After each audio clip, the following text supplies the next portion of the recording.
जय श्री हरि। पद्म पुराण में व्यास देव जी जैमिन ऋषि से कहते हैं कि भगवान श्री विष्णु के नैवेद्य यानी महाप्रसाद का शेष भाग जो सभी पापों को नष्ट करने वाला है, उसको भक्ति भाव से जो खाता है वो परम पद को प्राप्त करता है। यह है भगवान श्री हरि जी के प्रसाद की महिमा। आज श्री हरि प्रसाद को हम आसानी से प्राप्त कर सकते हैं। यही प्रसाद एक समय पर बहुत दुर्लभ था। पृथ्वी के जीवों को तो क्या, स्वर्ग के देवी देवता भी भगवान के उस प्रसाद का कण भी नहीं प्राप्त कर सकते थे। एक समय ऐसा था, भगवान के प्रिय भक्त नारद मुनि को भी भगवान श्री हरि का उच्चिष्ट प्रसाद नहीं मिलता था, जो आज हम मनुष्यों को भगवान ने सुलभता से दे दिया है। एक समय संपूर्ण ब्रह्मांड में विचरण करते हुए भगवान के प्रिय भक्त नारद मुनि ने देखा कि भगवान श्री हरि का प्रसाद खाने के बाद उनके भक्त उद्धव के अंदर दिव्य लक्षण प्रकाशित हुए हैं। उनके अंदर भगवान के प्रेम और भावावेश की लहर उठ रही है। उनका ये दिव्य स्वरूप देखकर नारद मुनि को अत्यंत आश्चर्य हुआ और थोड़ा बुरा भी लगा, और उन्होंने मन में सोचा, हे प्रभु, मैं इतने युगों से आपकी भक्ति कर रहा हूँ और मैं स्वयं को पूर्ण स्वरूप से आपको समर्पित कर दिया है, लेकिन फिर भी क्या मैं उतना भी लायक नहीं हूँ कि आपके एक बार भी मुझे उच्छिष्ट नहीं दिया। लेकिन मैंने भी अब ये निर्णय कर लिया है, आपकी कृपा से ही आपके उच्छिष्ट प्रसाद को प्राप्त करके रहूँगा। फिर इस संकल्प के बाद नारद मुनि पहुँच गए माँ लक्ष्मी जी के पास और उनके पास रहकर अब वो लक्ष्मी देवी की सेवा करने लगे। कुछ वर्षों तक जब नारद जी ने लक्ष्मी देवी की सेवा की तो लक्ष्मी देवी बहुत प्रसन्न हुई और उन्होंने नारद मुनि से कहा, हे वत्स, तुमने अत्यंत निष्ठा और श्रद्धा पूर्वक मेरी सेवा की है और मेरे आराध्य देव नारायण की सेवा में भी मेरी सहायता की, इसलिए मांगो, तुम्हें जो भी वरदान मुझसे चाहिए। वचन देती हूँ, मैं तुम्हारी इच्छा अवश्य पूर्ण करूँगी। और बस नारद मुनि को तो इसी समय का इंतजार था। उन्होंने तुरंत माँ लक्ष्मी से कहा, हे माता, अगर आप सच में मुझ पर कृपालु हैं तो मुझे मेरे आराध्य देव श्री हरि का उच्चिष्ट प्रसाद दें, और फिर मुझे अधिक नहीं चाहिए, केवल एक मुट्ठी ही दे दीजिए। नारद मुनि की बात सुनकर माता लक्ष्मी दुविधा में पड़ गई। उन्होंने मुनि से कहा, ये तुमने क्या मांग लिया? ऐसा वरदान तो मैं किसी को नहीं दे सकती। मेरे स्वामी ने मुझे साफ मना किया कि उनका उच्चिष्ट प्रसाद किसी को भी ना दिया जाए।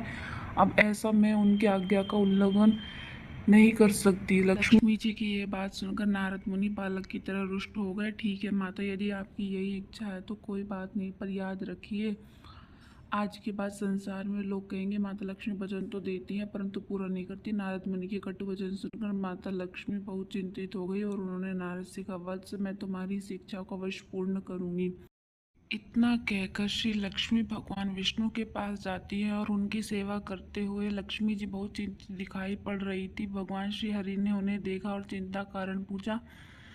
इसके उत्तर में लक्ष्मी जी ने सारी बात बताई। भगवान श्री विष्णु भी मंद मंद मुस्कुराने लगे और लक्ष्मी जी से कहा, हे देवी, उचित है, जाओ नारद मुनि को मेरा उच्चिष्ट प्रसाद दे आओ। अब लक्ष्मी जी प्रसन्न होकर नारद मुनि के पास पहुंची और उन्होंने मुनि को भगवान नारायण का प्रसाद दिया। और जैसे ही नारद मुनि ने उस महाप्रसाद का सेवन किया, उनके अंदर अष्ट सात्विक विकार प्रकट होने लगे। वह जोर जोर से भगवान का कीर्तन करने लगे। इस भावेश में वो संपूर्ण ब्रह्मांड का विचरण करते हुए भगवान के पास कैलाश पहुंच गए। उनकी ऐसी अवस्था देखकर भगवान शिव को बहुत ही आश्चर्य हुआ। उन्होंने सोचा, आज नारद मुनि को क्या हो गया। तब नारद जी ने उनसे कहा, आज उन्हें भगवान श्री विष्णु का महाप्रसाद प्राप्त हुआ है, जो किसी को नहीं मिलता है। ऐसा सौभाग्य सिर्फ मुझे मिला है, तो मेरे लिए नहीं लाए श्री हरि का महाप्रसाद। इतना कहते हुए शिव जी ने देखा नारद मुनि की उंगली पर अभी भी महाप्रसाद के कुछ कण चिपके हुए थे।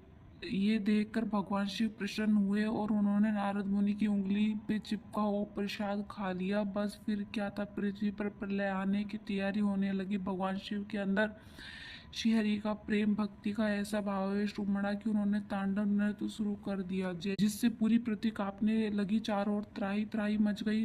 तभी पृथ्वी देवी माता पार्वती के पास पहुंची और उन्होंने प्रार्थना करते हुए कहती है, कृपा मेरी रक्षा करिए। ऐसे में ही भगवान आज तांडव करने लगे हैं। अगर ऐसा ही चलता रहा और तो जल्द ही मैं खत्म हो जाऊंगी। आप मेरी रक्षा करिए। पृथ्वी देवी की विनती सुनकर माता पार्वती भगवान शिव के पास जाकर उन्हें शांत करती हैं और इस स्थिति का कारण पूछती हैं, तब इतने भावावेश में कैसे आ गए थे।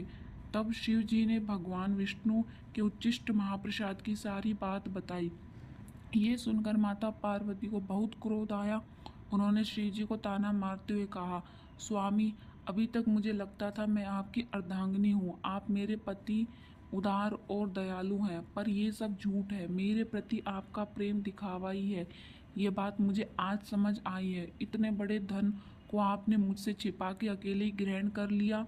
यदि भगवान विष्णु के मन में मेरे प्रति दया है तो मैं तीनों लोकों में प्रत्येक मनुष्य जीव जंतु को उनका प्रसाद दिलवाऊंगी। और फिर उन्होंने भगवान श्री हरि की घोर तपस्या की।